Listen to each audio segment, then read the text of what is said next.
Comment apprendre l'anglais gratuitement sur Internet? Alors, peut-être que tu le sais déjà, mais on vit vraiment dans l'ère de l'information.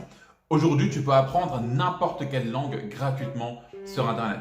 On te recommande même souvent des applications mobiles pour apprendre l'anglais gratuitement. On te recommande des chaînes YouTube pour apprendre l'anglais gratuitement. On te recommande des sites Internet pour apprendre l'anglais gratuitement. Et le problème, c'est que tu peux aussi être un peu perdu au milieu de toutes ces informations. Peut-être que toi aussi, avec toutes ces informations, tu ne sais même plus où donner de la tête, avec toutes ces informations qu'on te donne sur l'anglais. Donc là, le problème, c'est que tu peux être un peu perdu à ce niveau-là, et c'est pour ça que moi, je te recommande de faire une chose, c'est qu'au lieu, en fait, de tester tout, de tester des applications, d'aller sur des sites, d'aller sur des chaînes YouTube, au lieu de faire tout ça, je te recommande d'être organisé. Moi, c'est ce que j'ai fait, c'est comme ça que j'ai appris l'anglais, au final, en dehors de l'école, et pour information, j'ai jamais utilisé d'application YouTube. J'ai jamais utilisé une chaîne YouTube pour apprendre l'anglais. J'ai jamais utilisé un site pour vraiment apprendre l'anglais. Alors, bien évidemment, tu as toujours des petits sites comme anglais-facile.com qui vont t'aider vraiment pour revoir quelques bases, pour revoir des points de grammaire que tu avais déjà vus à l'école, mais avec lesquels tu as encore quelques petites lacunes. Mais dans sa globalité, apprendre une langue, ça ne se fait pas avec un site, pas avec une application, pas avec des chaînes YouTube qui pullulent comme ça sur Internet, mais ça se fait avec beaucoup d'organisation.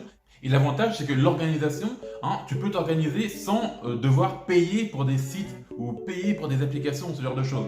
Tu peux tout faire gratuitement. Moi, c'est ce que j'ai fait et je t'explique exactement comment faire. Alors, tu verras que je t'ai mis à ta disposition 5 étapes. Alors, reste bien du début à la fin de cette vidéo parce qu'on va voir ensemble que la dernière et l'avant-dernière étape, ce sont les étapes les plus importantes. Ce sont celles qui m'ont le plus impacté, moi, en tant qu'apprenant autodidacte de l'anglais. Alors, la première étape que j'ai envie de te donner, c'est de trouver un domaine intéressant. Alors, tu vas me dire, mais Roméo, quel est le rapport entre apprendre l'anglais et un domaine intéressant? Alors, j'ai envie de te rappeler en fait quelque chose, c'est que apprendre une langue, ça se fait avant tout dans un contexte. C'est pour ça que tu as autant de personnes qui ont du mal à apprendre l'anglais à l'école, qui ont du mal à apprendre l'anglais avec des applications gratuites, etc. Parce que tout ça, ça manque de contexte. Et lorsque tu as du contexte, tu arrives beaucoup mieux à mémoriser les choses. De plus, avoir un contexte, c'est pour ça que là je te disais d'avoir un domaine qui est intéressant, c'est que ça te permet d'apprendre sur la durée. Quand tu t'intéresses à un domaine précis, tu n'as pas envie d'abandonner. Tu continues d'en savoir plus sur le domaine, mais tu vas consulter en fait tout au contenu par rapport à ce domaine en anglais. Je vais te donner un exemple. Moi, quand j'étais plus jeune, comment est-ce que j'ai commencé à vraiment apprendre l'anglais? Parce que de base, moi, je suis quelqu'un qui suis passionné de dessin. Le dessin, c'était mon domaine. Et ce que je faisais, c'est que je voulais regarder des vidéos sur YouTube de tutoriels de dessin. Sauf qu'à l'époque, il n'y avait pas encore de tutoriels en français. Il y avait quasiment que les tutoriels en anglais. Ça veut dire que je passais des heures et des heures et des heures à regarder des vidéos YouTube de dessin en anglais, pour apprendre l'anglais. Donc j'avais mon domaine m'intéressait, c'était même une passion à l'époque, et donc tous les jours en fait, je consultais du contenu par rapport au dessin. La deuxième étape, c'est de choisir un support pour ce domaine. Moi, par exemple, mon domaine, c'était le dessin. Et le support que j'ai choisi, ça a été la vidéo. Donc, je regardais des vidéos en continu pour apprendre le dessin. Si toi, par exemple, tu es passionné de couture, tu es passionné, je ne sais pas, de modélisme photo, tu es passionné de vidéo, par exemple, si tu es passionné de podcast, eh bien, regarde, par exemple, des vidéos ou suis des chaînes YouTube ou même des podcasts qui parlent de ces différents domaines, de la couture, du modélisme, etc. Tu vas suivre, en fait, des créateurs anglophones qui produisent du contenu dans ces domaines-là. Ça peut aussi être du domaine écrit, on ne parle pas beaucoup de l'écrit, mais tu peux lire des livres sur le dessin en anglais, tu peux lire des livres de cuisine en anglais, même écouter des podcasts, ce genre de choses, etc., etc., du moment que tu as un support par rapport à un domaine intéressant. Donc la troisième étape, c'est d'utiliser ce support tous les jours, absolument tous les jours. Tu vois, c'est pour ça que je te recommandais vraiment d'avoir un support qui t'intéresse. Parce que quand tu es intéressé par ce domaine, eh bien, tu vas pouvoir tous les jours revenir là-dessus et en apprendre beaucoup plus dans le domaine, dans ta langue cible qui est l'anglais. Alors, la quatrième chose que je te recommande à tout prix d'avoir, c'est d'avoir un dictionnaire bilingue ou alors un dictionnaire monolingue. Alors, à l'heure actuelle, c'est gratuit, tu peux les avoir gratuitement sur Internet. Tu tapes juste sur Google, tu vas trouver plein de dictionnaires bilingues anglais gratuits, plein de dictionnaires monolingues anglais gratuits. Et l'idée, c'est de par exemple, pendant que tu consultes ton contenu, imaginons que tu es en train de lire ton livre de cuisine en anglais, et s'il y a des termes que tu ne comprends pas, l'idée c'est d'avoir ton dictionnaire bilingue pour justement traduire ces termes. Alors pourquoi est-ce que je te recommande plutôt les dictionnaires plutôt que les Google Traductions, etc. Parce que le dictionnaire, ce qui est bien, c'est que tu peux avoir du contexte dans le dictionnaire et c'est beaucoup plus facile de retenir les choses quand tu as du contexte aussi.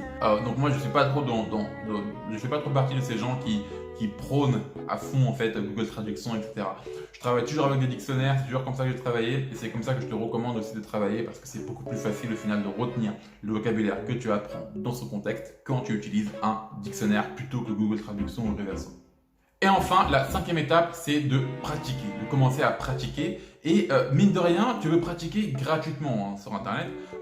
Par exemple, là, imaginons que tu vas commencer à passer des heures et des heures dans ton domaine à apprendre du vocabulaire, à apprendre des tournures de phrases grâce justement aux vidéos que tu regardais, au contenu que tu regardais, grâce au vocabulaire que tu apprenais grâce au dictionnaire.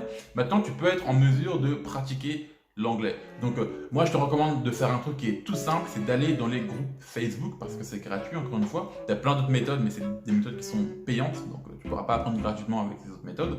Par contre si tu vas dans les groupes Facebook, que tu vas dans les groupes d'échange de langue, il y en a plein. Il existe plein de groupes de ce style sur Facebook et tu peux trouver facilement un partenaire avec qui échanger ta langue maternelle contre de l'anglais. Tu peux aller voir par exemple des gens, tu peux poster en fait des publications, des annonces sur ces groupes en annonçant que toi en fait tu cherches un partenaire, que tu veux échanger justement ton anglais, ton français contre de l'anglais pendant X heures dans la journée, etc. etc. Donc, tu vas t'arranger bien évidemment avec les différents membres du groupe. Donc ça c'est gratuit et voilà, donc au final c'est comme ça que tu peux faire si tu veux vraiment apprendre l'anglais gratuitement. Je récapitule, la première étape c'est de trouver un domaine intéressant, la cuisine, le dessin, ce que tu veux. La deuxième chose à faire, c'est de trouver un support, vidéo, écrit ou audio.